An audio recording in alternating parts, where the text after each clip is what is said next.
older, so she looks a bit more like this. She's quite a well-known writer. She's written quite a lot of novels. She's written 9 works altogether. Okay, there are lots of novels that she has written. She's also written essays. In particular, there's one essay in connection to The Secret River. We'll be reading an extract from it. It's called Searching for the Secret River. Because this novel was so popular, she actually published an essay explaining how she got to write this and how she made what choices to write this novel. So Grenville was born in 1950. The Secret River is the 7th work out of 9 for now. Grenville was born in Sydney. She still lives in Sydney, so she's quite interested in the story of the area. And as you know from reading The Secret River, there's part of the action, in fact most of the action that takes place in Sydney and not very far from Sydney.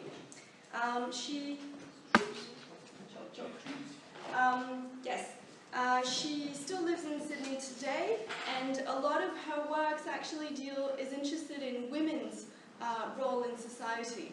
So I'm not sure if you picked up on it when reading it, because that's not the main topic of The Secret River, but there's always a reflection on gender and gender roles in what she writes. Okay, so do think about the character of the wife of William Thornhill, Sal. She's actually quite central to the novel and in explaining William's evolution. Okay, so keep that in mind. She's also interested very much in Australian history, Australian complexity. Of course, this is an exploration of the complexities of settler colonialism. And she's also very much interested in psychological complexity. And I'm sure you can see this already in The Secret River, that she is talking about psychological complexity, how to explain the final massacre, how to explain what Will actually got to do. Now, if you loved The Secret River is actually part of an informal trilogy. C'est pas une vraie trilogie parce qu'elle n'a pas pensé comme ça du départ, but there are 2 other works that follow up on The Secret River. The first one is The Lieutenant,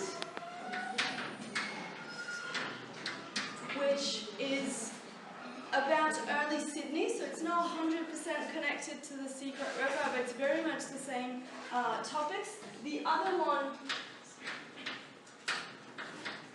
is the story of one of Will's daughters, Sarah Thornhill. So this one is actually read as a sequel to The Secret River. But of course The Secret River works by itself. She thought about it as an individual novel, and then she felt that she wanted to write a bit more about it. So these are a bit more recent. That's 2008, and that's 2011. All right.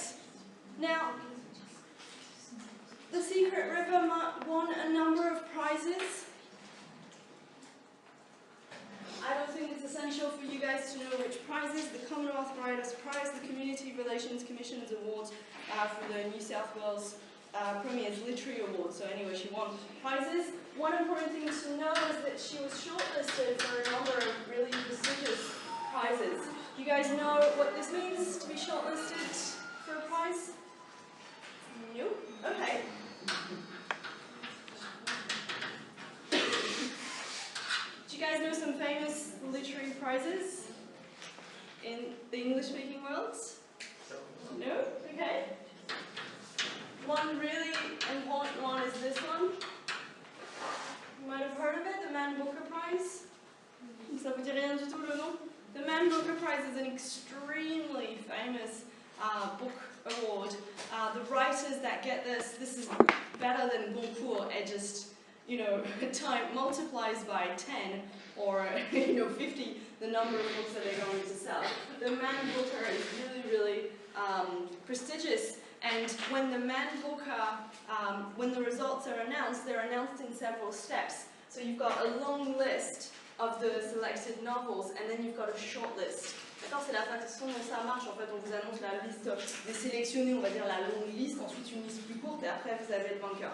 Donc en fait, quand vous avez un ouvrage qui est long listed, c'est pas mal, il a passé la première étape. Quand il est short listed, il a passé la deuxième étape, et après il peut gagner. Donc c'est vrai que le short listed, c'est toujours, on va dire, quelque chose d'important. Si vous avez peut-être vu, je sais pas, dans les librairies, en allant dans les pays anglophones, shortlisted for the Booker Prize, ou quelque chose comme ça. Donc souvent, les gens parlent du Booker Prize. But she was shortlisted for this. She was also shortlisted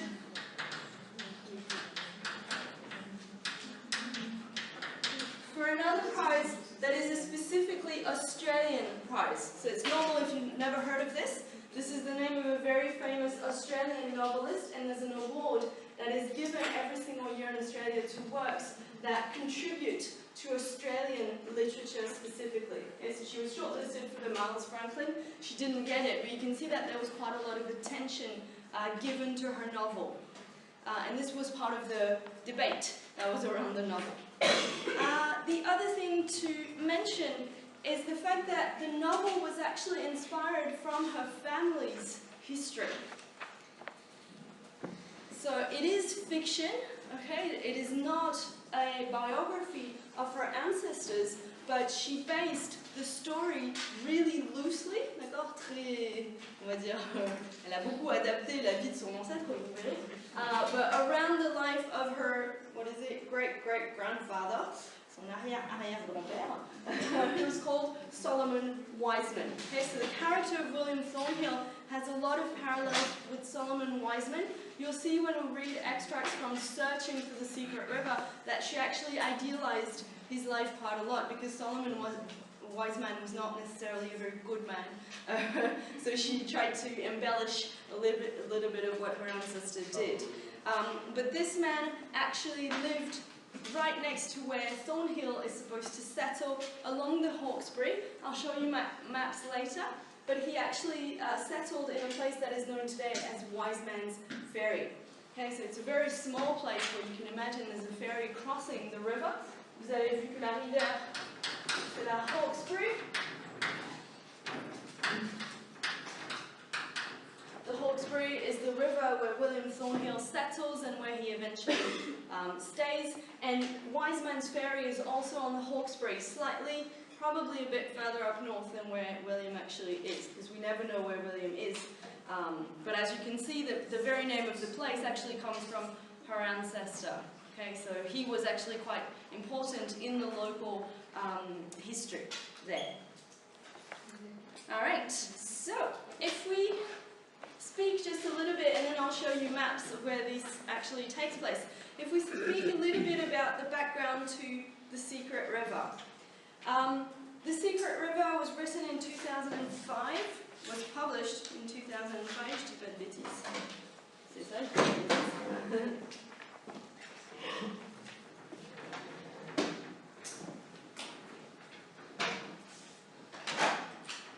And The Secret River was actually published at a time when there had been debates about Australian history, about how Australian history should be represented, should be discussed, should be taught, okay, how it should be taught in schools in particular. There had been debates for a really long time. So The Secret River is part of that context, arrives right in the middle of that really difficult context. So as part of this, I can mention, I think, 3 events, je sais plus. First, in 1988, Australia celebrated the bicentenary of colonisation. So you remember that Australia, the first penal colony, was established in 1788. That's when the first fleet arrived in Australia. So in 1988, they celebrated the bicentenary. This led to a lot of debates in Australian history. You can imagine some people wanted to celebrate this, and others said, well, it's celebrating something really negative for Aboriginal populations. How can you celebrate so much an event that is so negative? Okay, so there was a lot of debate around the bicentenary, a lot of really violent debate to a lot of Aboriginal Australians. Australia Day, c'est-à-dire le jour national, which is on the 26th of Jan each year. That's the date when the first fleet arrived. Okay, so it's not just any date in Australian history. A lot of Aborigines say that this should not be celebrated as the national day, because obviously that's a day of mourning for them. Mourning, c'est-à-dire comme ça. écrit comme ça, c'est un jour de deuil pour eux, bien sûr. So a lot of Aboriginal people try to make the point that Australia Day should actually be called Invasion Day. Thank you. So you can see that in 1988 there were a lot of debates. A lot of the debates were due to how they wanted to celebrate. The Australian government had the awesome idea of having huge celebrations. What they did, you can see here on this poster of the time, je suis désolée, la résolution est monstrueusement mauvaise, but you can see 88, there's a lot to celebrate. Their idea was to ask for boats to set off on a trip to Australia and to try to arrive on the 26th of January in Sydney Harbour. Okay, so a reproduction, if you want, a reconstruction of the first fleet arriving. And this is what it looked like on the day. Okay, so it looks pretty much like an invasion, doesn't it? C'était leur idée de cette célébration, c'est de recréer, en fait, de demander à plein de bateaux de plein de parties du monde de venir et d'arriver le 26 janvier pour recréer un petit peu l'arrivée de la première flotte. Donc je vous laisse imaginer d'un point de vue aborigène l'insulte que ça représente. D'accord, il y a eu un flanc monstrueux autour de ça, ça a été couvert par la télé, il y a eu des mois et des mois de coverage, il y a des gens qui partaient d'Europe, qui ont mis plusieurs mois à arriver, c'était aux infos, enfin vraiment une période assez tendue, on va dire. So you can see the very insensitive, I think that's the word we can use, way in which 88 was celebrated. So you can see there was quite a lot of protest from Aborigines, but also from, of course, some Australians who could see how insensitive this was. You can see here that this was a concert rock against racism. Vous avez un jeu de mots ici sur Uluru, that's a rock and rock the music. So don't celebrate 88, rock against racism. And you can see here, White Australia has a black history, don't celebrate 88. Because of course, celebrating 88 is also considering that Australian history starts on that day, that is to psychologically, symbolically get rid of Aboriginal presence. Okay, so very problematic series of things. After the debates of the bicentenary, there was the launching of an official policy of what they called reconciliation. So the government said, well, obviously, considering the debates, we can see that Australians and Aborigines are not really reconciled, so let's try to reconcile them. So the official policy at the time was to really try to bring them together, bring a sense of harmony. Now this is still the official policy in Australia. It doesn't work very well, but there have been symbolic moments in this. As part of this policy, however, at attempting to creating harmonious relations between Aborigines and Australians, there were a number of debates that are known today under this term.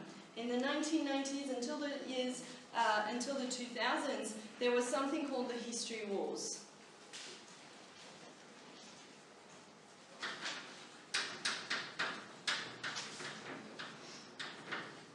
Have you guys heard about the culture wars in the US? Yeah? If you want, the history wars in Australia are the equivalent of the culture wars in the US, okay, specifically for Australia. In the US, the culture wars were a moment when there was a huge debate around how American history and the American population should be represented. What place should you give to African Americans? What place should you give to Asian Americans, to Filipino Americans, etc., etc. So basically these were a whole set of debates, in particular in curricula.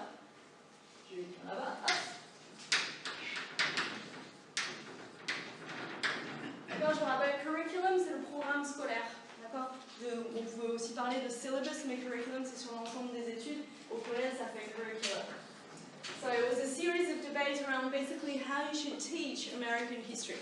So there were similar debates in Australia in the 1990s and 2000s around how Australian history should be taught.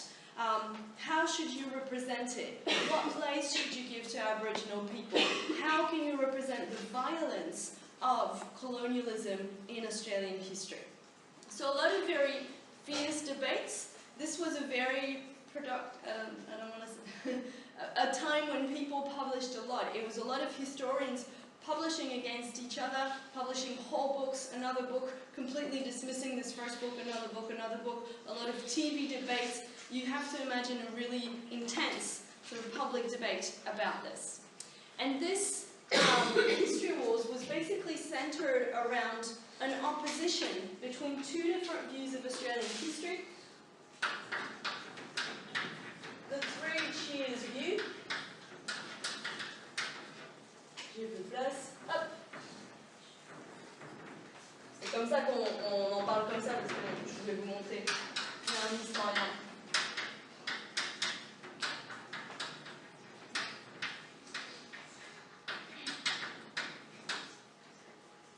So basically there was a debate, vous allez comprendre, là ça veut rien dire. There was a debate between two different ways, two different extremes in representing Australian history. One extreme, that would be Three Cheers, that is completely celebratory, happy, harmonious, a very positive representation of Australian history, as opposed to a very negative representation of history that would only talk about frontier violence, colonial violence, the genocide done to Aboriginal people. Black armband, d'accord, c'est assez simple, c'est un brassard. D'accord, un brassard noir, c'est un symbole de deuil, donc c'est-à-dire une vision endeuillée quelque part de l'histoire australienne. Donc pour vous expliquer ça un petit peu mieux, c'est pas écrit très gros, mais c'est un historien, Blainey, Geoffrey Blainey, qui est un peu limite, des fois, mais qui a opposé ces deux visions en fait de l'histoire australienne. Je vous laisse lire un petit peu tranquillement.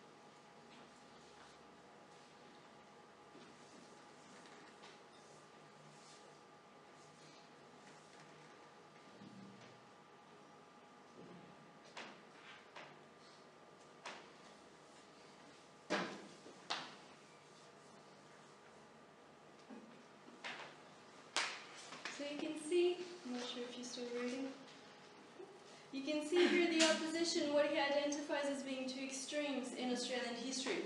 One view that's completely self-congratulatory, that says that everything since the convict system is wonderful. This is a version of history that insists on Australian heroism during the world wars, that insists on in particular, in 1901, Australia was one of the most progressive countries. Alors que c'était un des pays les plus racistes du monde, c'est vrai que c'était un des pays les plus progressistes. C'est un des premiers pays, c'est le deuxième pays au monde à avoir donné le droit de vote aux femmes. C'est un des premiers pays au monde à avoir eu un système de retraite, un système de pension alimentaire, de soutien social, etc. Donc c'est vrai que pour les gens qui avaient le droit d'y être, c'était très progressiste. Pour le reste de l'humanité que ça excluait, c'était pas du tout progressiste. But basically, the history until the 1960s was written from this point of view, very much of only looking at European history, hardly mentioning Aboriginal people being seen as a detail in Australian history. And after the 1960s, and in particular around the 1980s with the bicentenary, there were more and more people that insisted on the important role of Aborigines and on the more negative sides of Australian history. So in particular, you can see the White Australia policy, the exclusion of non-whites, etc., etc. So you just imagine that The Secret River was published very much in this context. And you can see that because of the themes that it addresses, The Secret River was sort of thrown into this and was integrated into that public debate. So Kate Grenville actually explained herself quite a lot on her motivations, on some of the problematic aspects of the novel. I'm not sure if when you read it you found some things problematic, but ethically there are a lot of things that are slightly problematic in the context of Australian history. We'll talk about that next week. But Grenville explained quite a lot about this, and this novel actually started a whole debate about the role of writers in connection to history. What can writers write about? What should fiction say? Does fiction have a responsibility in its representation of history, etc.? So you really have to imagine this album being thrown into those debates that had been taking place for 10 or 20 years in Australia. It's a pretty tense context for the Secret River. Now, I just wanted to give you another quote here. This is a quote by Noel Pearson. He's an Aboriginal activist, and he says, in connection to these two different views of history, and in particular to Blaney, who says that this view of history is too negative, he says, to say that ordinary Australians who are part of the national community today do not have any connection to the shameful aspects of our past is at odds with our exaltations that they have connections to the prideful bits. D'accord? Donc c'est vraiment dire, bah, si on a envie d'avoir une connexion et qu'on a envie de célébrer les choses qui génèrent de la fierté, il faut aussi reconnaître les choses qui génèrent pas de fierté. En particulier en Australie, où là, ils sont pénibles avec ça. Il y a une espèce d'obsession, un petit peu comme en France, il y a toujours des docus tous les samedis sur les nazis, la Seconde Guerre mondiale. Il y a une espèce d'obsession bizarre en France avec la Seconde Guerre mondiale. En Australie, cette obsession bizarre, c'est sur ANZAC. ANZAC, c'est quoi? C'est les armées australiennes et néo-zélandaises, c'est Australian New Zealand Army Corps, c'est-à-dire les armées qui ont participé aux deux premières guerres mondiales, qui se sont ramassées d'une manière incroyable, notamment à Gallipoli. Ça, c'est juste à côté. En Turquie, vous avez une opération sur la péninsule de Gallipoli qui a été une catastrophe. Ils sont tous morts quasiment. Mais aujourd'hui, c'est devenu cette espèce de moment où l'Australie a commencé à exister en tant que nation, est devenue héroïque, etc. Il y a des gens en Australie qui font un voyage en Turquie juste pour aller sur les endroits où ça s'est passé. Il y a beaucoup d'Australiens aussi qui viennent en France tous les ans pour les célébrations, notamment l'année dernière, enfin cette année aussi, cette année, à peu près au mois d'avril-mai, qui sont venus pour les célébrations de la Première Guerre mondiale, qui sont allés dans le Nord, etc., pour aller voir les tombes, les choses comme ça. C'est devenu une forme de tourisme super populaire en Australie. Donc le fait que les gens s'intéressent à ANZAC, c'est très bien, pourquoi pas, mais il faut aussi qu'ils reconnaissent les autres parties du passé australien. C'est-à-dire qu'on ne peut pas juste s'intéresser aux parties qui nous arrangent. Voilà. Ça va? Any questions about this? No? So I just wanted to show you some maps of where the Secret River actually takes place. I'm sure you saw that the Secret River takes place in three main locations. C'est quoi? The three main locations of the Secret River. London. Yep, we've got London. Then Sydney. Yep, Sydney. And then around the Hawkesbury. So London, je ne montre pas, vous voyez aussi. So, you know that Sydney is around here. I just wanted to show you some photographs of early Sydney, because he gets in Sydney in 1806. Okay, you've got colonisation in 1788. He gets to Sydney, William Thornhill, the main character, je dis pas de bêtises, gets to Sydney in 1606. Yes. So basically this is a very early moment in Sydney where there would have been very little that was actually built around Sydney and very little that would have been developed. So this is what Sydney looks like today. And Sydney is actually quite a specific city. It's a beautiful city, but Sydney is part of a natural harbour. I'm not sure if you understand what this is, but obviously Sydney was an interesting location for people to stop, because in the 18th century, when you had boats, you needed to be able to approach the coast as much as possible, and there are some areas where you have really progressive depth, and some areas where you've got depth all of a sudden. D'accord? C'est-à-dire qu'il y a des endroits, en gros, qui sont des ports naturels, c'est-à-dire que vous avez la côte, ici, en termes d'eau, vous avez beaucoup de profondeur, c'est-à-dire que les bateaux peuvent beaucoup s'approcher, comparé à des endroits où ça peut faire ça, c'est-à-dire que le bateau, il est là, et ensuite, il faut mettre tout dans un petit bateau et aller à la rame jusqu'à la rive. Donc Sydney, c'est un port naturel, donc c'est très intéressant pour ça. For us, we live in a very sheltered, if you've ever lived next to the ocean, in Brittany or in the Mediterranean, our oceans and our seas are very calm. Okay, even the Atlantic is a very calm sea. If you think about Australia, this ocean here is not particularly calm. Okay, it's a huge, expansive ocean, and the waves are very, very dangerous. What Sydney is interesting for is that Sydney is a natural harbour. I'll show you a map. I'm not sure if you can see here. This is the harbour of Sydney. This is basically not the ocean. Okay, this is actually already inland. Je vais essayer de vous trouver une photo. On voit ça. Voilà. The harbour is here. Okay, so this is ocean. Ici vous avez l'océan. Then you go in. That's North Head, that's South Head. D'accord, vous avez deux grands points, il faut passer entre les deux. And then here, as you can see, you've got much quieter waters, and you've got a lot of areas that are natural harbours, so where you've got that interesting drop where the boats can actually go. So Sydney is very interesting geographically for boats, okay, for that reason. And most of Sydney, as you can see, is located here, and there are some areas of Sydney where you can bathe, and you're basically in the harbour.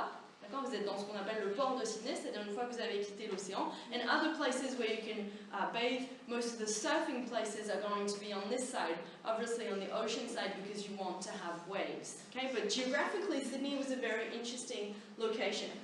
Why am I talking about this? You remember when William first goes to the Hawkesbury, he sort of sails, Yes, he sails. And there's basically an easy bit, and then they have to go out onto the ocean, north, and then into the Hawkesbury River. This is the very difficult bit, and that's the bit that's dangerous, because they have to go along the north of the coast. There we are. They have to go north of the coast. So they would be in central Sydney. You have to leave here. That's pretty easy to row. It's pretty easy to navigate. Once you get here, you're in the ocean waters, so it's much more difficult. And he would have had to go north. J'ai mis la carte du Hawkesbury. C'est pas ça. C'est ça. So he would have had to go north like this, and then into the Hawkesbury River. And you can see here you've got Wiseman's Ferry. Okay, so when you read this passage, have this in mind, that they're actually going onto ocean water, like not the Mediterranean. Oh, une vague comme ça, oulala, ça va me mouiller. It's quite violent ocean. You know, Australia is a country for surfing, not for very clear, obvious geographical reasons. So, this is what Sydney looks like today. So you can see the harbour, this is actually quite far inland in a way. Okay, the harbour is actually quite far inland. This is what Sydney looks like today. As you can see, it's built everywhere. You can see here, this is what the city centre looks like. You've got the very famous Harbour Bridge. And this is what it looks like, and the Harbour Bridge is here. Okay, so you can see that you have to go actually quite far inland.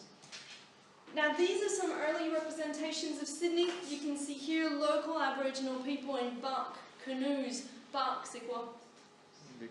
Ouais, l'écorce. Vous vous rappelez les arbres australiens qui ont tendance à perdre leur écorce plutôt que leurs feuilles. Donc ici, c'est des canoës faits en écorce, depicted by the Port Jackson painter in 1790. Port Jackson, c'est l'ancien nom de Sydney.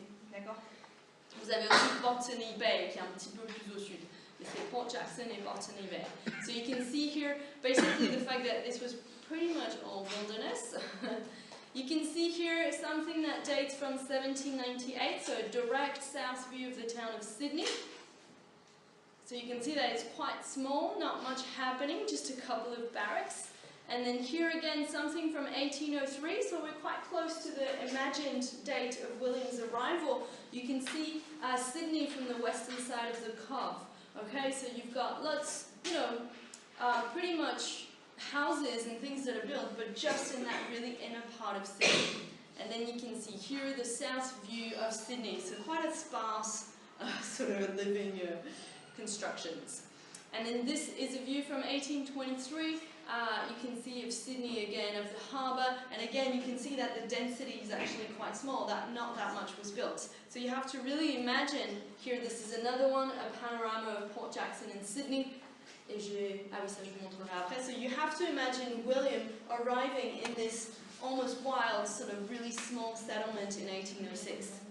And then this is a view of the North Head and South Head. D'accord, ça sont les entrées ou les sorties vers l'océan. Ça fait des falaises en fait, d'accord, de chaque côté. Donc ça fait vraiment une entrée très claire où les bateaux passaient par là et là les eaux se calmaient. So North Head and South Head are just here, well, here, sorry. Here and here. And it's a very famous beach, and that's a very famous beach. Alright, And this is what North Head, no, this is South Head, actually looks like. So, William, when he's going to the Hawkesbury on those trips before he settles, he lives in central Sydney, which would have been here. Sans les autoroutes, d'accord?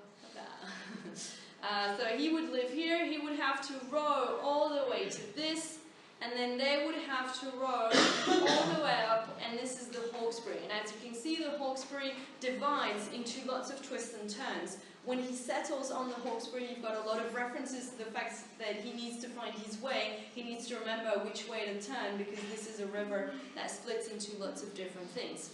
And you can see some of the locations that I mentioned in the novel. So Wiseman's Ferry is probably close to where Thornhill imagines Thornhill to settle. The city that they mentioned, the major cities, are Richmond and Windsor. Donc, quand on parlait la semaine dernière des noms de l'utilisation du colonialisme de peuplement pour coloniser, on est d'accord que Richmond c'est une partie de Londres, que Windsor c'est le nom de la famille royale, etc. D'accord, vous avez quasiment que des noms très anglais. So Richmond and Windsor are right next to each other. Okay, this is the city where they start from. This is where the hospital is. That's the nearest city. Et ensuite, qu'est-ce que je vous ai montré? Ah yes, a close-up here. You can see Wiseman's Ferry that goes, and you've got the Hawkesbury following all the way to Richmond. Et ça c'est quoi? Ça c'est Windsor que je vous ai mis là. And then you can see here, ah non, une autre chose. You can see here the Darroch National Park. You can see that today some of these areas have been transformed into national parks. This term here, voilà, sans le H, vous faites ce que vous voulez, is a term that is used, sorry, this is not mentioned in the novel, but this is actually who the local Aboriginal populations would have been. Vous vous rappelez que les aborigènes, on a plein de groupes, d'accord? Il y a au moins 200, 300 groupes, et les aborigènes que Thornhill y rencontre dans le roman, ça aurait été des peuples Darug, d'accord? Comme le nom du National Park que vous avez là. Donc vous pouvez mettre un H ou pas de H, c'est comme vous voulez, mais Darug people, d'accord? Ou the Darug, ça marche. Okay, so you have to imagine Thornhill having to row all the way here. You remember that on the Hope, on the boats basically that he uses when he works for Blackwood, and then when he works for himself, he's actually carrying goods. Okay, so he's taking the goods produced by farmers in the Hawkesbury, bringing them to Sydney, and then he's loading up in Sydney on things that the farmers need and bringing them back. So this is actually quite a physical job, quite a dangerous job, and that's how he makes all his money. And so here you can see today the fact that these are all very much wild sort of areas. A couple of photos of the Hawkesbury. So this is what it looks like. Bon, vous enlevez la route à l'époque. C'est un peu plus sauvage que ça. But you have to imagine that this was actually quite very far from Sydney. Today that would be very close. If you're driving from Sydney to get to the Hawkesbury, it takes about an hour. D'accord, mais vous êtes quand même en train de conduire du centre de Sydney jusqu'à la Hawkesbury, c'est 1 heure en bagnole. Donc vous passez par les terres. Donc pour passer par l'extérieur, forcément c'est beaucoup plus long, c'est beaucoup plus dangereux, ça prend beaucoup plus de temps. So this isolation you also have to keep in mind when you read The Secret River. The fact that the farmers over there are very far from the army, they're very far from the police, and often they take the matters into their own hands, and this is what happens in The Secret River. So you've got here another photo of the Secret River, of the Hawkesbury. That's another photo of the Hawkesbury. And you can see here another one here. This is very much what the Hawkesbury looks like. Imagine again Thornhill arriving in those areas. Aborigines would have been able to hide very easily in, the sides, the slopes, and Thornhill seeing only trees, sometimes the sign of a fire. But part of the impression that he feels is that he can't see Aborigines, but they can see him. Okay, so you have to sort of keep this in mind. And that's just a final photograph there. No, not final. Got another one. This one of the Hawkesbury. This is actually real estate ad, but it just shows you a property that looks probably like what some of the farming properties look like along the Hawkesbury. So you can imagine William's place to have been something like this along the river. Et bien sûr, l'importance de défricher. Vous avez vu qu'il y a une partie du roman où ils sont en train de défricher les terres. Vous auriez eu du bush très dense à la place. And this is still part of that ad. where you can see a little bungalow, and then here this would have been a place where you can load stuff from the ship. Qu'est-ce que je vous ai mis d'autre? C'est ça.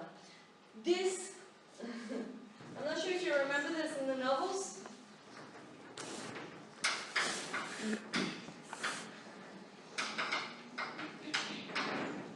These are yam daisies. I'm not sure if you remember this in the novel, but Will, when he gets to his land, he says that nothing is actually being cultivated, when clearly there are some yam daisies that were planted by Aboriginal people. Okay, so this is Grenville questioning the fact that Aborigines never cultivated their land. I just wanted to show you what they look like. They look quite pretty. They look like daisies pretty much, but yellow. And then you can see here that their roots are actually like this, so their roots are almost like yams. Je sais pas si vous avez déjà mangé des yams. Bon, bah, voilà, on va dire que ça se rapproche de la patate douce, plus ou moins. Enfin, bon, c'est petit, hein, mais c'est vrai que c'est... Dans le roman, il y a plusieurs références au fait que les aborigènes ils plantent ça. D'accord? Donc c'est une remise en question de l'aspect nomade des aborigènes, etc. Alright, let's have a look. Where are we at? Yes. And then, yes, just at the end of the novel, you remember when you've got the final massacre, they actually bring Sajidi to Richmond, to hospital, and then they start from Richmond for the final massacre. Okay, so you have to keep in mind this, the big-ish city that is in Richmond and where they start from at the end of the novel. And then I've got two... Ah, c'est ça que je voulais vous montrer, je me disais bien. Il est où? Non, oh là là. Ils sont pas bien. Ça va? There you are. So this is an extract from The Secret River, and I just wanted to show you the pictures. You can see that this is a painting of her ancestor. So this is a painting of Solomon Wiseman, and you can see, so Thames Lighterman turned gentleman. The book is a nice touch for a man who couldn't read. Okay, so in here, what is interesting, you've got this representation of Solomon Wiseman, her ancestor. What you can notice is, of course, the book. You also have the long view that is a very important symbol right at the end of the novel. Okay, the long view of him who tries to keep a watch on whether or not Aborigines are coming. Okay, so she would have used this, and it turned it into a fictional sort of prop. And then this here, you can see this is Wiseman's villa, so all the way at the end of the novel, and when he's all settled, with his high stone wall, blank back and cleared surrounds. Okay, so this is what her ancestors' property would have looked like, probably an inspiration for Thornhill's villa at the end, that final place that he has. Come on? Alright, so let's make a little list of characters because we've got lots. Je ne vais pas écrire au tableau parce qu'il n'y a pas beaucoup de place sur le tableau.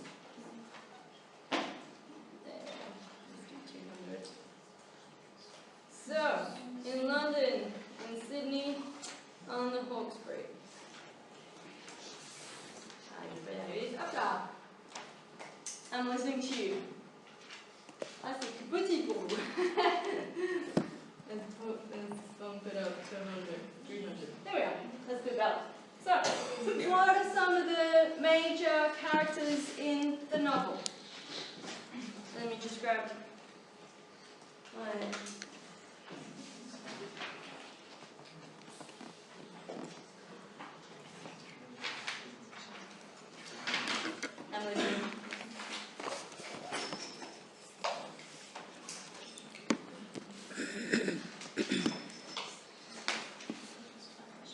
William Thornhill. Okay, alright. I'll put the major ones here. So William, Thornhill. His wife? Yep, her name? Sarah. Sally. Yep, so Sal, on va dire Thornhill. His wife? Who else do we have? Yes. Yeah, okay, so for the London characters, we've got Sal's father. What's his name? C'est un petit peu aussi pour qu'on fasse le tour, il y a beaucoup de personnages dans ce roman. Mr. Middleton? Ouais, c'est Middleton. Donc le père, il s'appelle Richard Middleton. Et la mère, elle s'appelle, il y en a qui l'ont noté peut-être Mary Middleton. Yeah. Okay, so you've got the two parents of Sal. Mary was the Williams against older sister, I think. Yeah, you've got also other names. Hold on, the sisters. Parce que c'est pareil, moi je me rappelle pas tout le temps. Ils sont de la famille de. Yeah, you've got Mary and Lizzie. Mary. So you've got Mary, Lizzie, Thornhill, who are the sisters of Will. Yeah, we've got Rob. So he's the brother. What's his role in the novel? He helps William Arthur, and he's not intellectual, Yeah. but he's really helpful and he's kind. Yeah. What happens to him? He dies. Yeah, he dies when? At the end, after that. Yeah, he dies at the end of the London pub, but when does he die? That's an important bit, yeah? When he's sitting with William. Yeah, he dies when they're stealing that wood that sends him to being transported to Sydney. Okay, so he's a very symbolic character. He almost symbolizes the end of his London life because he dies at that very precise moment that is going to signal the end of his London life. Okay, so he's a very symbolic character, and he also, as you said, he's a simplistic, not very clever character, but who works really hard. Okay, so he's again, you always have this in the character of Will, the fact that he works really hard. He's not necessarily the most intelligent bloke, obviously more intelligent than Rob, but you always have this, I guess, feeling of inferiority that he has in comparison with some intellectual figures. Excuse me. He had also another brother who left him after the death of his parents. Jack? I don't remember his name. Yeah, I think there are 4 other brothers, like James, Maddie, John, and Luke. So you've got lots of people. Here, I'm not going to write them because they're not essential, I guess, to the plot, but you can see that it comes obviously from a family with lots of people. Who else do we have in London?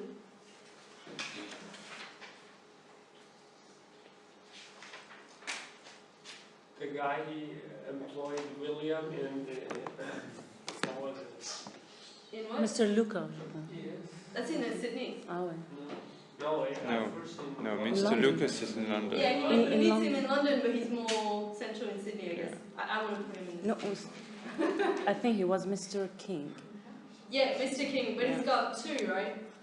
Oh yeah, yes, Mr. Lucas, he's the one who employs him, who actually sends him to transportation. Sorry. And we've got King, comment on va l'appeler, on a son petit prénom, Alexander King. That's his employer in Sydney. Okay, what else do we have?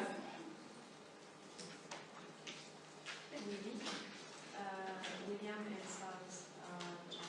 Yeah, so we've got lots of children for Will and Sal. So we've got the first one, Willie. They have 6 children, I think. Yeah, I think so. 6 children. Who's next? Mary? No, it's 2 Got boys Dick. first. Dick. His real name is Richard. Mm. Après les autres on en parle moins, donc ils sont moins. Il y en a qui ont noté, qui c'est? Je pense. Ouais, il y a Bob. Son vrai nom c'est James. Et on Matty. reste 3. Matty? Patty. No, Matty. Matty. Je sais pas. He was older brother, I think. Yes. Yeah, we've got Johnny. And then we've got 2 girls. Yeah, Mary and Sarah. yeah, Mary, and then they call her Lizzie. Dolly, Sarah. And you remember when I told you about the It was sequel to Lizzie, the the Secret older River? sister. That's the story Yeah, of of Sarah William. Thornhill. Oh, we. But Okay, these are the children. Mm. So you've got the kids. What can we say about the kids? About the symbolism associated with the kids? They are born in Sydney, in Australia, except Willie. Yeah. And Dick, who was born in South Africa. Yeah.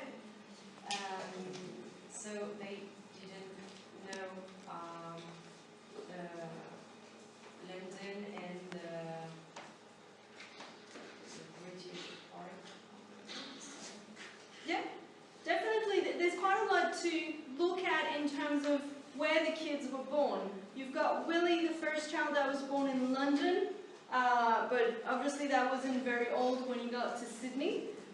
He represents their old life in London, and he's the one for whom the stories at the end, you know, they keep telling stories about London. To him, this has some meaning. It doesn't have any meaning for the kids that are born in Australia. Okay, so you've got a symbolic dimension to this. Dick, as you know, is the one who's born on the way to Sydney, so he's a very symbolic child in the sense that he's in between all of this. And as you know in the story, he's the one who connects with Aboriginal people. What does he do at the end? He leaves his father, Yeah. Yeah, he leaves his father to live with Blackwood. Blackwood. Okay, so he's kind of taken sides towards people that are friendly with Aboriginal people. So he represents this passage, this person who was born on the way to Australia and who really embraces the Australian dimension of things. Okay, and then you've got all the other kids that are a bit more, they're less characterized, you get less about them. I can't remember. Yeah, we don't have that much information about them except that for them too, I think this one is a bit sick most of the time. This one is curious about how things work, but other than that, they're not the two central kids. The two central kids are really those two, and in particular Dick, who chooses to start talking to his father after the massacre. Alright, who else do we have? We still have, so we've got the whole family. In London, we still have a couple of people that we can mention. So we've got Richard and Mary Middleton. In Will's family, we've got, they call them Pa and Ma Thornhill. Pa and Ma Thornhill. So the parents. We've got Mr. Lucas. Would you mention the gentry people that he's taking from one side or the other on the themes? Yeah, I guess Because you of can the mention green slipper. Yeah, that you have at the end. Yes. Yeah. So Yeah, they're quite definitely. important because you want to relate to them, I think, Yeah. at the end. Definitely, we can mention it. I guess we don't have any names, but you remember he takes the gentry across the Thames, so he transports them, and he's got this, obviously the gentry are speaking to him in a derogatory way. They don't necessarily have a lot of respect for him, and there's that episode where he sees the green slippers. And I'm not sure if you noticed, right at the end of the novel, he buys green slippers for his wife. And he gets his little sort of revenge. And he also takes on attitudes of the gentry when he's in Australia. So he has this desire to try to copy or to be in their situation, something that he suffered from when he was younger and that he tries to adopt when he's older. There is one of his clients, actually very important, because he says him. Is the captain The captain. or general or someone that he's taking from one side to the other and writes to the Attorney General saying don't kill him or Yeah. be kind, and so then he Okay. sends it to, Yeah, I forgot his definitely. name. Me too. I have the trial. I forgot. Yeah, that's true. Okay, let's see if we get some more. I guess with Mr. Lucas, we can mention, what is he called? Mr. Yates, who's the foreman. So he's basically He's the. a watchman. Huh? He was watchman. In, Yeah. But he was higher than Thornhill, and he's the one who denounces him for the stealing. Okay, so Mr. Lucas and Mr. Yates are essential in getting him to basically prison, and then he would have been sentenced to death if it wasn't for the intervention of someone. Okay, so in Sydney we've got Alexander King, that's his first employer. Why does he leave? Sorry. Yeah. Captain Watson. Watson, okay. The person who saved him, Yes. Captain Watson.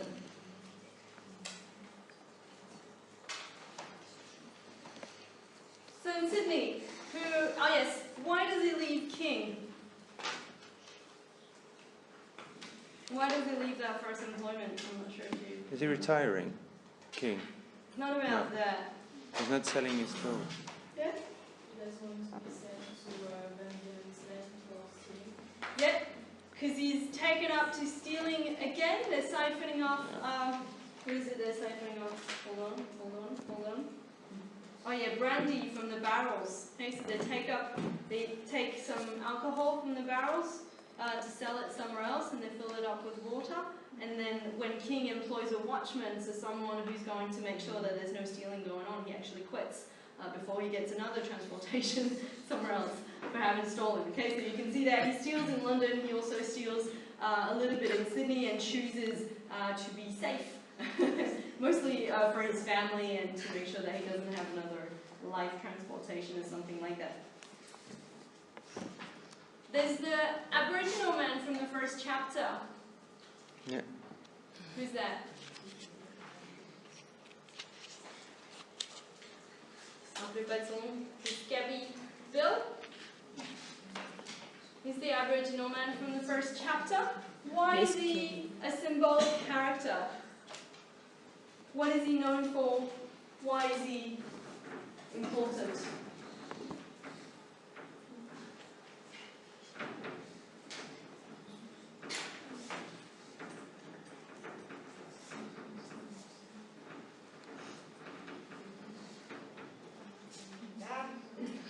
I think the Yeah. He's the first native Australian Aboriginal that the Tongan family met, and they mock him when he's drunk, and they make him dance.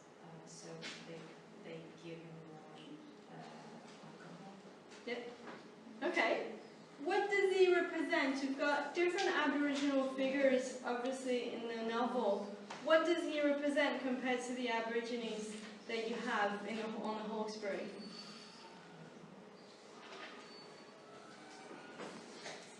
Yep.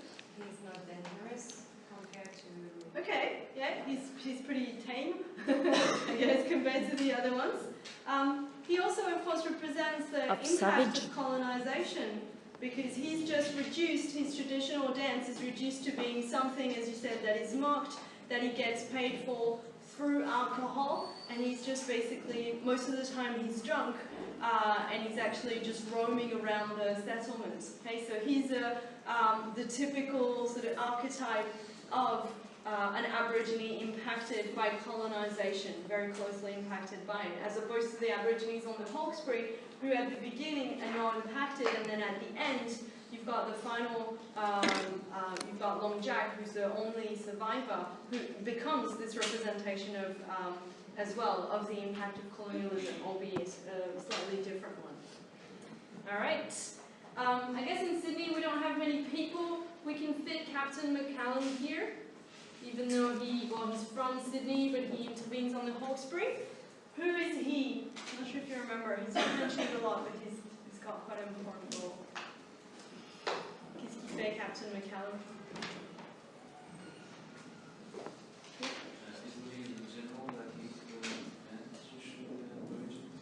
Yeah, okay. What's his mission on the Hawkesbury?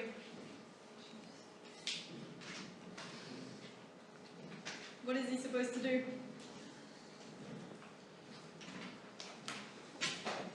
Remember? He's the one who's there to pacify, d'accord, c'est la litote, utilisée to pacify the Aboriginal population. And so he intervenes in the novel to try to basically push away the natives so the settlers can settle. And his venture is actually a huge failure. And after that huge failure, there's a poisoning at Darky Creek that Thornhill sees. So you can see that the poisoning at Darky Creek is actually settlers taking matters into their own hands. You've got an army that came in that wasn't able to be successful, and basically you've got settlers choosing to have an impact on that, and that's the first, well, one of the first steps towards the final massacre. Okay, so on the Hawkesbury, c'est parti. Il y en a pour un moment. Yes. The Aborigines. Okay. Long Jack. Yeah. Hold on. So we've got Long Jack. Black Dick. Huh? Black Dick. Yeah, we've got Black Dick.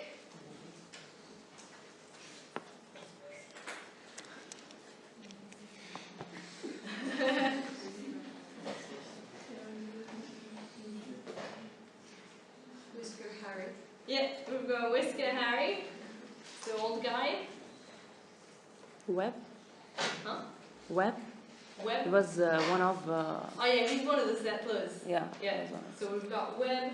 Je cherche juste son petit prénom. Ah oui, il l'appelle Spider. Yeah. Webb. There are two more Aboriginal characters. There are two female characters that we know. Yes? Yeah, Meg and Polly. What can you guys say about Aboriginal characters' names? What's the obvious thing to say here?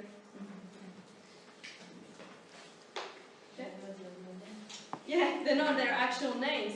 These are all names that are imposed by Will, by Sarah.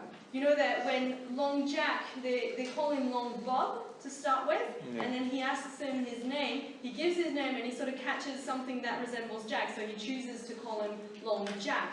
But this is them imposing their own categories, if you want, on Aborigines. Remember when we talked about last week the importance of naming, renaming in the process of colonisation. If I choose to call you, you know, I decide that your name is no longer, I don't know if you, je sais pas quel est le prénom qu'on n'a pas ici, il y a personne qui s'appelle Isabelle ici. Donc, c'est bon. If I choose not to call you Isabel, I'm going to call you, I don't know, Manuela. That's it. I'm imposing something on you, and there's a violence in that. Okay, so you really have to consider this.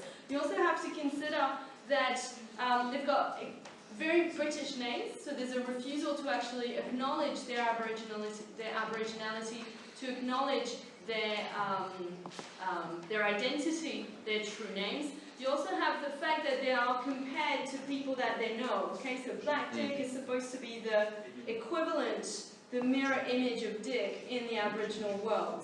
Okay, so it's them, again, interpreting Aborigines through their own categories. That's the obvious thing to say about the use of these names.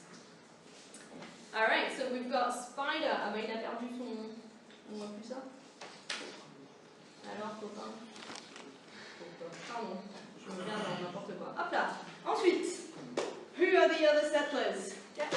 Blackwood. Yeah, so Thomas Blackwood. Dans son nom, on garde en tête qu'il y a quand même Black, hein. C'est pas innocent. C'est de la fiction. Ilona? Sajidi. Yeah, so Sagity Birtles, I think that's his name. On va les mettre en entier. Ouais, c'est ça. Donc Sagity, hop là. Who doesn't have a nice end, let's say. Yeah. Smasher. Yeah, so Smasher, je crois que là c'est Sullivan. Je vérifie quand même. So again, think about the symbolism of their names. Okay, you've got Smasher, who's the most violent settler towards Aborigines. He's got Smash in his name. Okay, so you have to consider how the names are actually being used to convey information about the characters. Alright, who else do we have? Mrs. Herring. Yeah, Mrs. Herring. Est-ce qu'on a un prénom? Je crois pas qu'on a un prénom. Pas Mary. On n'a pas de prénom. Who is she? Mrs. Herring, what does she do in there? She's a widow, right? Yeah. And she trades to be quiet, to be unarmed. Or, Yeah. So she's a widow, she has a peaceful relationship with Aborigines. The other major example of this is, of course, Thomas Blackwood, who gives in exchange for the fact that he takes land. Okay, so these are the two characters that symbolize a peaceful exchange with Aborigines. Mrs. Herring is also a doctor. I'm not sure if you remember when she intervenes. This is a very symbolic moment in the Secret River. When does she intervene? when Saz is ill, she's sick. But why is it Mrs. Herring? I'm not sure if you remember, but it's the doctor that refuses to come to see the wife of a former convict. Yeah. Okay, so there is that symbolic moment when Thornhill understands that he will always be, if he goes back to London, a former convict, a person who's gone to Australia who was convicted. So this is a moment when he decides that his life is in Australia and that even though Sal would like to go back, he never will. And it's that very symbolic moment of continued discrimination towards former convicts. Okay, so it's when Mrs. Herring comes to save Will to heal her. Okay, got a couple more. Yeah. Yeah, so we've got George Twist. He's a pretty uninteresting. He pretty much just participates in the final massacre. We know that he's a neighbor to Sagity. Yeah? Yeah, hold on. Do we have... Ah, yeah, we call him Parson. Loveday. Same thing here, we don't have much information about him. He's not one of the most dominant settlers, but he participated in the final massacre. And then we've got Devine, that's one of the Irish settlers, and he built Carbon Hall, the final villa of Thornhill at the end. And then we've got two of the workers, the people that work for Thornhill. Oh yeah, Ned. Yeah, so we've got Ned and we've got Dan. And Dan, on aurait pu mettre aussi, comment il s'appelle, Oldfield, je crois.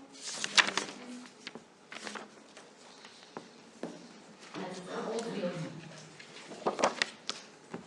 Dan is actually one of the childhood friends of Will. Okay, so you also have this very symbolic moment where Dan and William used to be childhood friends, used to play together, and in Australia, he keeps bringing Dan back to his status of convict, of employed indentured convict, and him being on top. So you can see that this is Will trying to rise in society and to impose that identity onto others.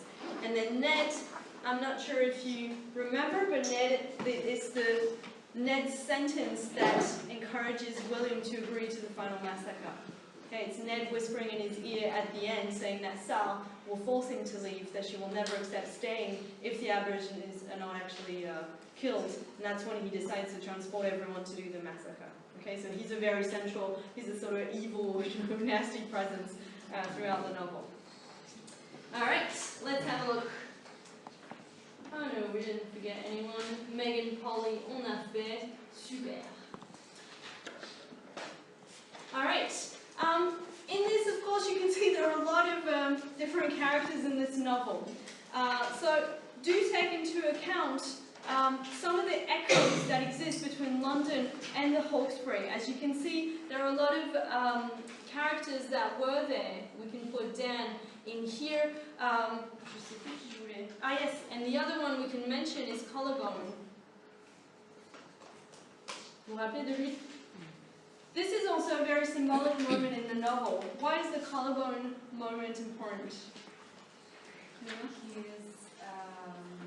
William's friend, and he is a convict too, and we'll try to help him Wrong? to be hanged.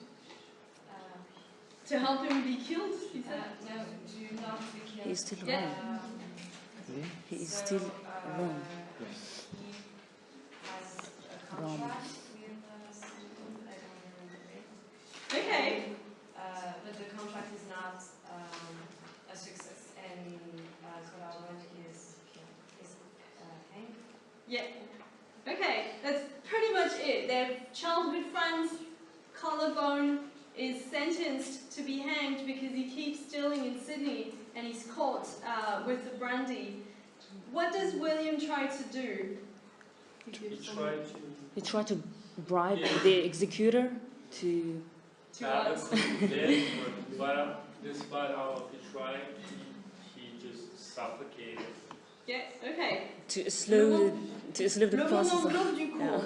Et après, vous avez une pause comme ça, vous pouvez vous en mettre.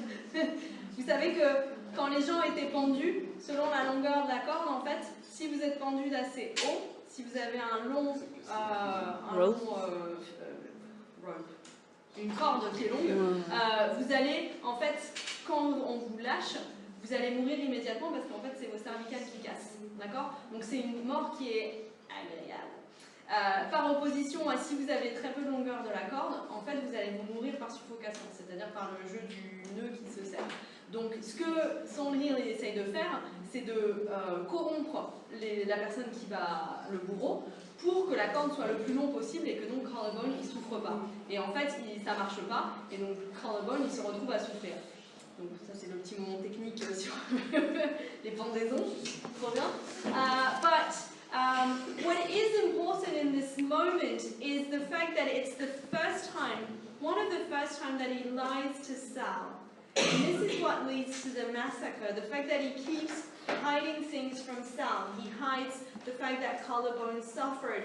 He hides the fact that some settlers are killed by Aborigines, but he doesn't tell her. He hides the fact that Aborigines are staying, that there's actually a camp. He hides all sorts of things. And the novel is basically a progression in the sorts of lies that he keeps telling to Sal. So he tells her, yes, we'll only stay for 5 years and then we'll go back to London, knowing full well he will never go back to London.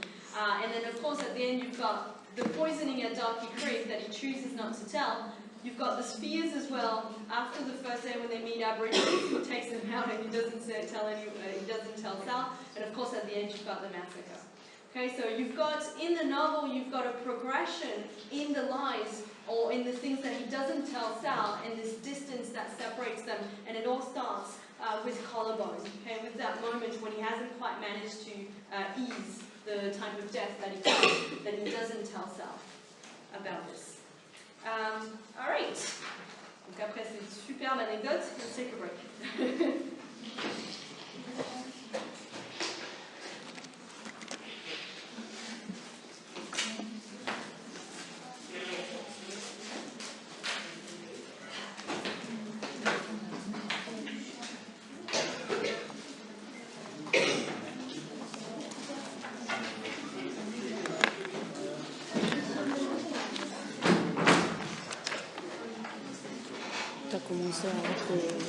T'as commencé à lire autre livre, hein? J'ai commencé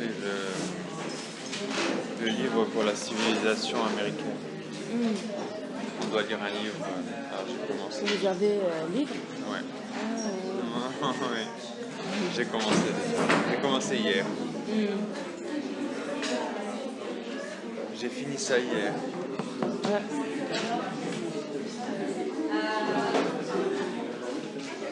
Tu as presque fini. Ah non, mais moi je suis à moitié. Moitié? Oui, je pense qu'aujourd'hui je finis la troisième partie. Ah, ok. Oui, après, il y a un moment où il n'y a pas grand chose qui se passe. C'est vrai? Au milieu? Après, c'est... Ici c'est Sydney, oui? Oui, ça. Non, ça c'est... Wait. Oui, peut-être. Parce que je pense que Sydney c'est long. Non, c'est ça. Ah ouais. Je commence ici. Ah d'accord. Ouais. D'accord. Oui, c'est un peu long. Ouais, c'est trop long.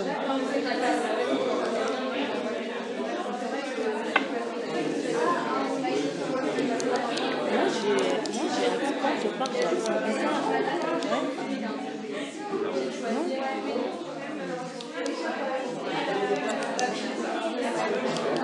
Parce que moi j'ai essayé de parler un peu à propos de sa mère. Chaque fois que je voulais dire quelque chose, elle a dit quoi? Par exemple, web, c'était vert.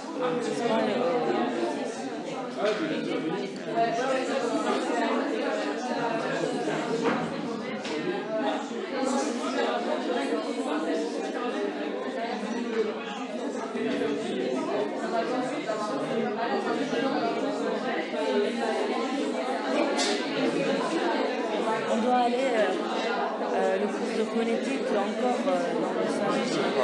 Je sais pas. Attends.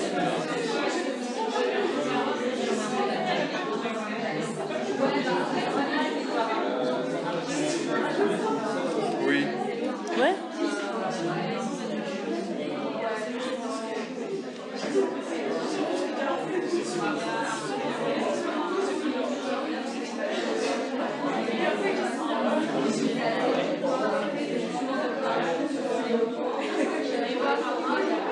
Toi, tu n'es pas dans le parcours enseignement? Toi, tu es dans le parcours enseignement? Oui. Et il y a un cours à midi? J'en ai pas ça. Ah? J'ai accession apprentissage et aussi peut-être didactique des langues, mais pas aujourd'hui, demain. Non, moi je pas.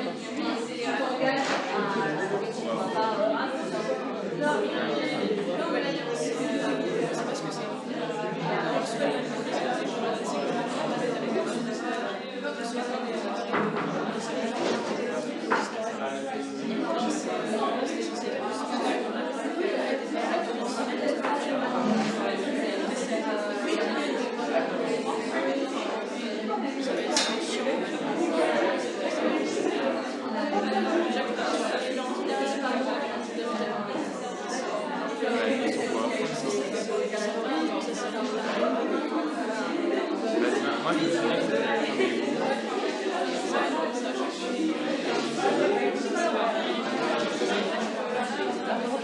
que la production didactique, c'est que il n'y a pas une grosse méthode. C'est bien ça. Et ça, c'est ça. Parce que moi, je peux pas y aller parce que je bosse.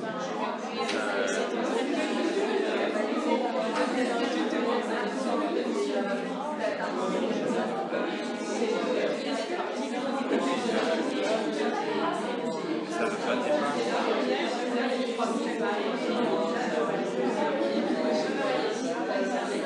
Et il n'y a pas de d'examen. Il n'y a pas un contrôle. Il faut juste prendre le truc à la fin. Ouais.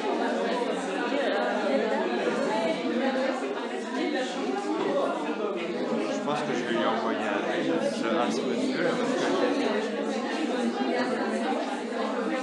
Et c'est sur un sujet au choix, c'est ça?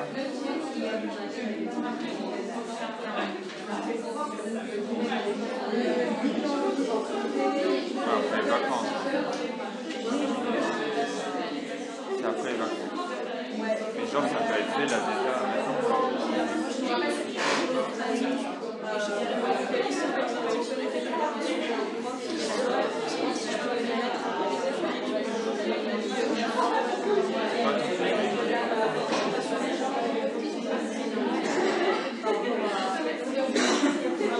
C'est un truc qui a déjà été travaillé ou pas? Et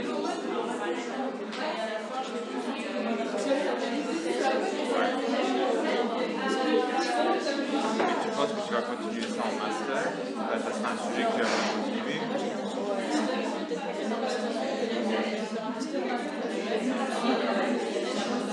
Ouais.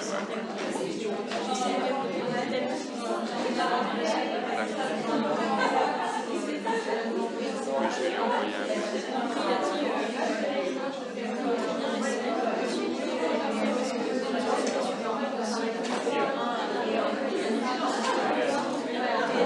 On peut garder le même sujet, le développer.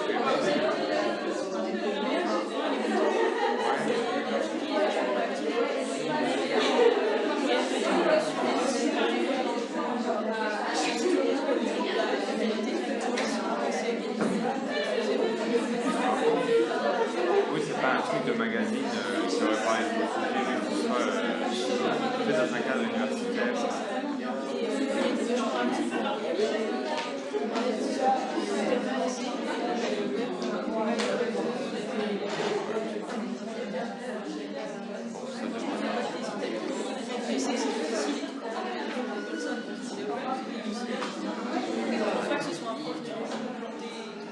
Parce que lui, pour le coup, il a mis son cours sur leur marche, mais alors il y a tout. Moi, je ne peux pas dire, il y a tout d'autres à moi. Il y a d'autres cours qui affichent. Parce que je ne suis pas celui de l'après-midi. L'histoire des gens, c'est qui? Je crois que c'est Mathieu. Il n'en a que rien, d'accord. D'accord, je vais lui envoyer un mail.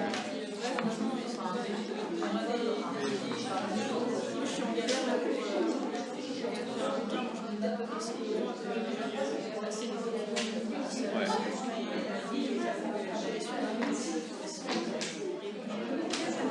Je sais que tu as avoir des articles universitaires, c'est très compliqué d'avoir en ligne. Très compliqué, parce que où tu payes ou... Ouais.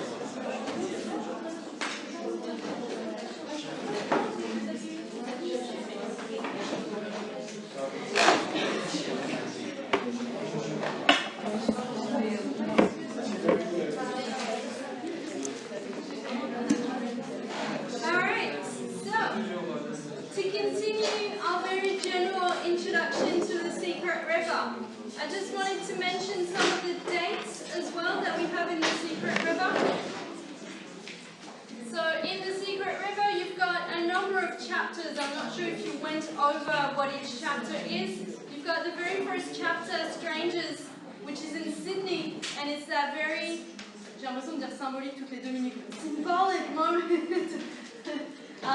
This very first chapter is actually very significant in the sense that it's his first night in Sydney. It's also his first encounter with an Aboriginal person. What does he do when he first meets an Aboriginal person? What's that scene? Yeah, so he tells him to be off. Okay, so an extremely sophisticated way of communicating. What's the reaction of the Aboriginal man? Yeah, to mimic, to copy him. So basically, his first reaction when he meets that Aboriginal person is to reject him, to ask him to leave, to claim some authority over where he is. And in return, what he gets is the Aboriginal man copying him, and it reads almost like a parody of what he's just said. And if you think about it, there are a lot of examples of this in the novel. This is quite characteristic of his connection with Aborigines, where he sees them and he keeps trying to tell them, this is my land. You need to keep off my land, you need to go somewhere else. And then you've got Aborigines mimicking, I'm not sure if you remember that scene, the first time he meets the Aborigines on the Hawkesbury, he hits the Whisker Harry 3 times on the shoulder, and then you've got the young bloke that comes and hits him back 3 times. Okay, so you can see the reciprocity that is established right from the beginning of the novel. And that reciprocity, of course, is there in lots of different scenes in the novel. William trying to reject Aborigines and seeing a form of parody of his authority in there. And of course, you've got the final massacre and the consequences that William pays for. But basically, this is supposed to... c'est pas trop la bonne date. This takes place in 1806. Okay, this is when they arrive in Sydney.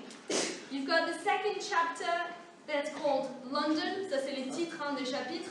Donc ici, c'est 1707...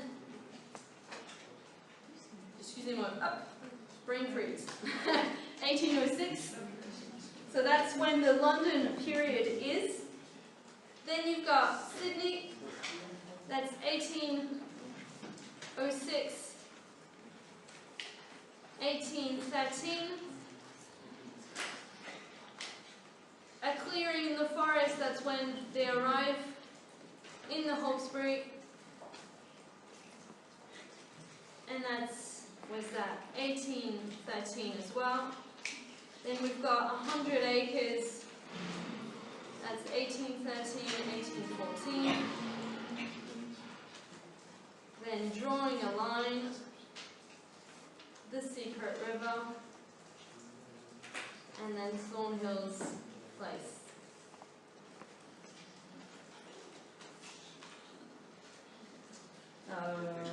Yes. Okay.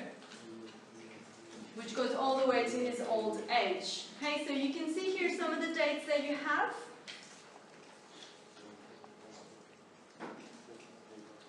One thing that is quite obvious about the titles is the fact that these all have to do with place, with land. Except for the first one, Strangers, you've got London, Sydney, clearing the forest, 100 acres, drawing a line, the Secret River, Thornhill's Place. So you can see the obsession with land that is actually very much present in the titles that you have there. And you can see the evolution of his settlements in particular. You've got that first section when they really clear things. Then he claims his 100 acres. Then drawing a line, that's when he tries to limit the presence of Aboriginal people. The Secret River goes all the way to the massacre. And then Thornhill's Place, that's after the massacre, lots of years later when you know what he's become. Okay, so you can see in the very titles the sort of evolution, the focus as well of the novel in there. How do you guys understand the title? What does it refer to you? Why would you say this novel is called The Secret River? We actually were talking about this yesterday because we had no idea. And then maybe, well, the river is obviously the Hawkesbury one. And the settlement on it, it's based on a secret because men go to kill and to do the final massacre without telling anyone. So let's kill everyone, don't say anything to anyone, and that's a river built on secret or something like that. Okay, all right, yes, I guess this is pretty obvious, that's the Hawkesbury. Secret, as you say, can refer to the final massacre, the secret that surrounds the final massacre. That can work. What else could we say that secret refers to in this novel?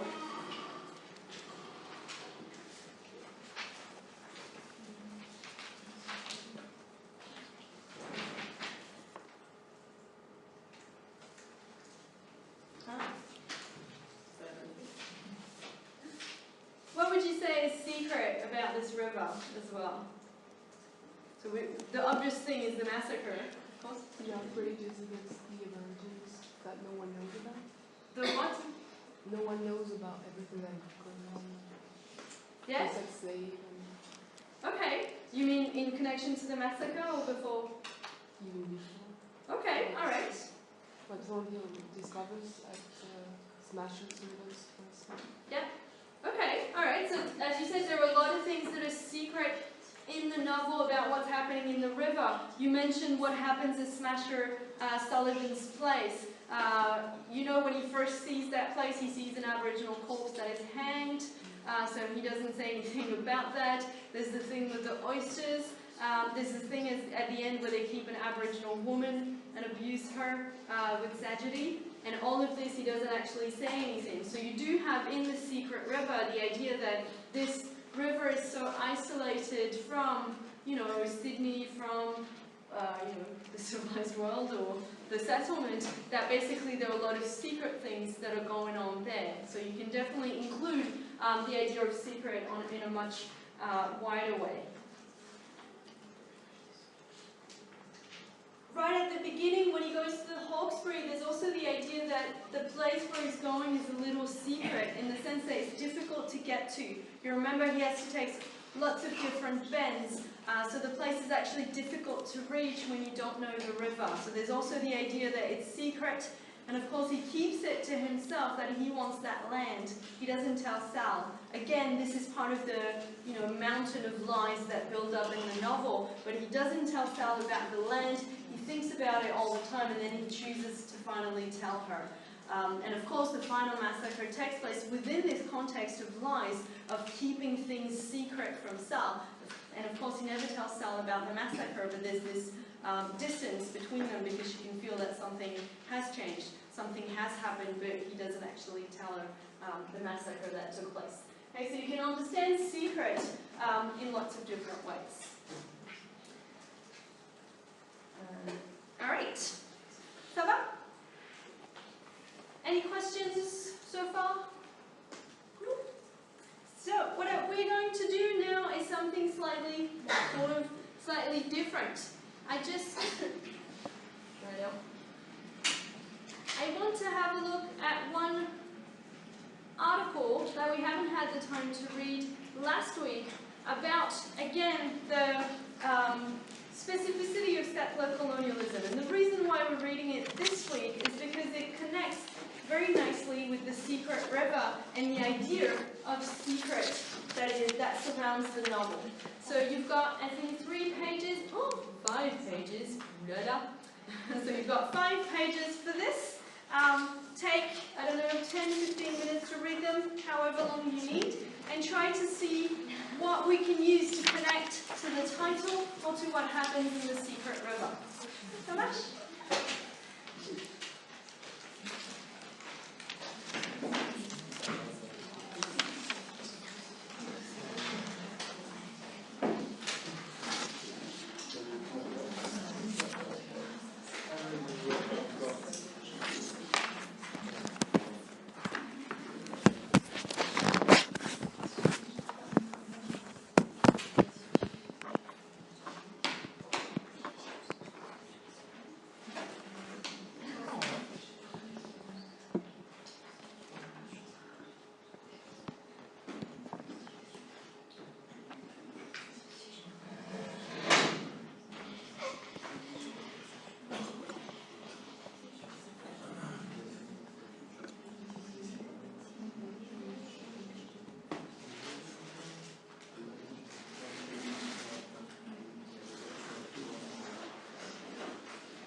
to do in this text is to highlight 3 major points that will be relevant for us to talk about the secret river. The first one, I'm not sure if you saw this, is that he mentions that very often in settler economies there's the ideology, which is not very far from the truth, that these are classless societies, or that they're egalitarian societies. Do keep this in mind. There is in Australia this idea that there are no classes in Australia, which is complete nonsense. Of course, social classes have a different form than they had in the UK. They're less crystallized than they were in the UK, less rigid, if you want. But of course, there are social classes in Australia. There were social classes in Australia. It's important when you study the Secret River that you take into account how William constructs his mobility upwards, tries to be of a higher social class, and he tries to act as the gentry would have acted in the UK. So it's important that you see how these classes are recreated in a different way, of course, but they are recreated in Australia. So that's the first easy thing that I wanted to talk about. The second thing that I want to emphasize, I'm not sure if you had the time to finish, this text is quite dense, isn't it? What I want to emphasize is actually quite simple. It's 2 reactions to history in settler colonial societies. The first one is in this paragraph, so we're on the second page. D'accord, on est sur la page 272 de votre document, si vous voulez vous y retrouver. And you can see that here you're being told that a settler anthropological revolution had to produce social collectives entirely projected towards the future and express a determination to reject historical and political precedents. Okay, so as we said, settler societies are there to replace indigenous populations. Therefore, they're not interested in the history or the importance of these indigenous populations. They want to let go of these histories. And this is what is essential, and especially for the Secret River. This, as a result, forgetting can be understood as one trait of settler colonial collectives. Indeed, historical oblivion is one structural feature of the settler colonial mind. Okay? Keep this in mind, the importance of forgetting and the importance of oblivion. If you think about it in the Secret River, there's a very obvious connection.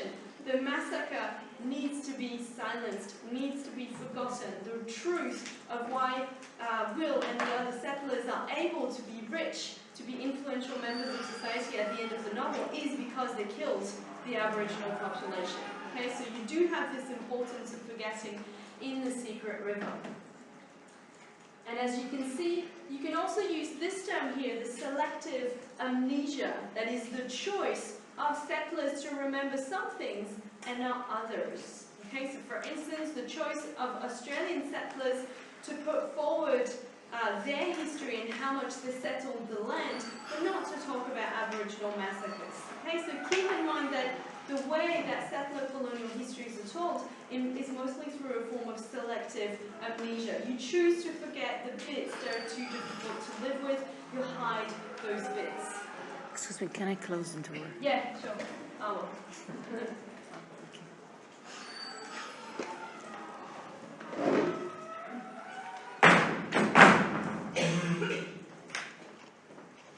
Alright, so that's one essential point, okay, the importance of forgetting, of amnesia in settler colonial societies. The second point is that I wanted to make is on the next page, and this is the central point to understand the problems, the debates around the Secret River. Parce que peut-être que vous êtes dit, mais pourquoi il y a un débat sur the Secret River? Il y a quand même une reconnaissance de la violence qui a été faite aux Aborigènes dans ce moment. Enfin, il y a le massacre, tout ça, à la fin, son rire, il est pas bien, il a tout cet argent, mais en lui, il est tout vide. D'accord? Vous avez quand même un petit peu cette dimension-là. Qu'est-ce qui a posé souci? Ce qui a posé souci, c'est ce que vous avez ici. So here he speaks generally about settler colonial society, but here he explains this, the fact that settler colonizers choose to forget the indigenous side of things. What they do often in their narratives is to bring forward how hard they've worked. Okay, so you can see that victimologies, you've got this, victimologies allow suffering. rather than, for example, prior ownership, an ancestral connection, or an aristocratic background, to become an essential vehicle for legitimacy in a settler colonial context. As a result, settler colonial discourses emphasize victimology of the settlers and displace history. On est où? Je perds. Hop là. C'est ça. And settler groups emphasize, on va y arriver, emphasize suffering as a strategy for legitimizing their claims to country. That is, the myth and the reality of the struggle with the land. This place was empty, we built it, we are at its beginning, therefore it has no previous history. Okay, so here you can try to connect this with the Secret River. In the Secret River, what do you have? A whole narration, 200 pages dedicated to the sufferings of Thornhill. That is, that what takes much more space, rather than Aboriginal people in this novel, is the fact that Thornhill suffered as a child. He's got the childhood of a Dickens character. Okay, he's so poor, oh no, it's so sad he has to steal. He's sent to Australia not because he's a bad person, but because he was so poor he had to steal. Same thing, he goes on the Hawkesbury, he's just trying to make a home for his family. He works so hard at getting rid of trees on his properties, at planting, etc., etc. It's the victim narrative that is problematic in The Secret River. Posing, saying that Thornhill is a victim, or that Thornhill worked very hard, that is, that he owned the right, gives legitimacy to him staying on the land. This is what is problematic in this novel. I'm not sure if you follow me. Okay, so it is because Thornhill is being victimized. In the end, at the end of the novel, he is a victim. He is a victim of that historical account. Okay, he is a victim of all of the things that took place, and his hard work gives legitimacy to his presence on the land. Okay, so it's the ambiguity between this celebration of Thornhill's work, the victimology narratives, and the fact that Aborigines are in fact portrayed very little in the narrative. We don't really hear them speaking. Everything is done through the eyes of Thornhill that have generated so much debate in Australia about this novel.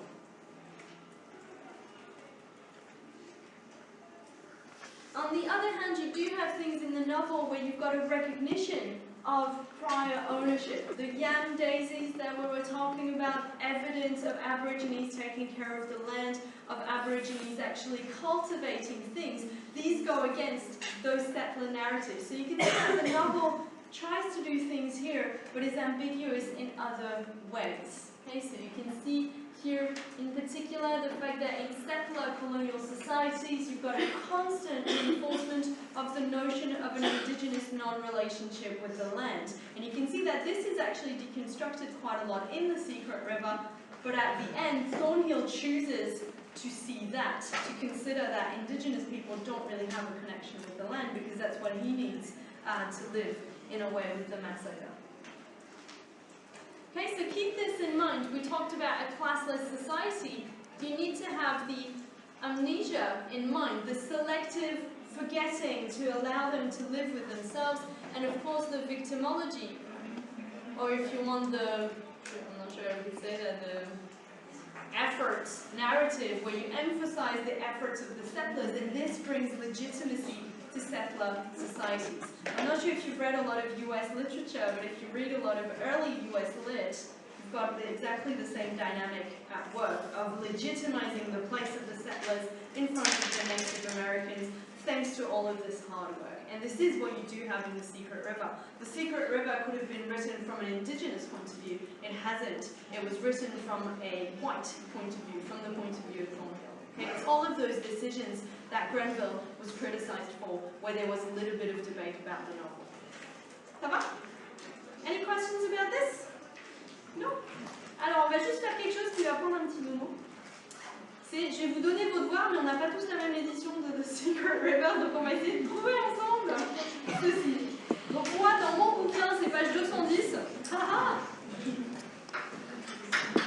Je crois que dans l'autre édition, attendez, je l'ai noté l'année dernière parce qu'on avait passé un moment à le faire. Quelle page? Dans l'autre édition, c'est page 217. Ce que vous voulez. Alors attendez, hop. vous avez vu que vous avez des sections qui ouvrent et qui ferment avec un petit, je ne sais pas comment ça s'appelle, ça. Donc c'est au début d'un truc comme ça, et ça commence going on 8 now. 217. 210 17. 17. Moi c'est 210, j'ai une vieille édition, et vous je pense que c'est 217. Si vous avez tous l'autre édition, mais vérifiez. Donc going on 8 now, Dick, machin, machin, machin. Vous avez tous trouvé? Page 217 ou 210? Et donc ce que je vous demande de faire, bon pour moi ça va jusqu'à la page 215, c'est assez cocasse. Ah là, 215, pour vous normalement, ça va jusqu'à la page 222. C'est-à-dire que je vous demande de regarder jusqu'au prochain, ça là, je sais pas comment ça s'appelle. Ce truc que j'ai dessiné au tableau. D'accord? Donc, c'est un nom. Venez voir si vous savez son nom. Donc, ce que je vous demande de faire, c'est d'étudier un petit peu le passage, en particulier, bien entendu, d'étudier la relation entre Thornhill et les aborigènes, la communication qui passe ou qui passe pas. D'accord? Donc, essayez d'étudier ça. Donc, on va dire study, communication, or have a look at authority. D'accord? Essayez de réfléchir un petit peu à ces deux choses, authority in this passage. Pour la semaine prochaine. C'est une de Ça marche? part 4. See you next Part week. 4.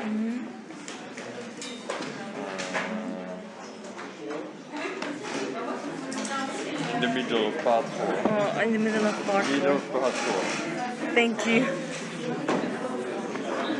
Ouais.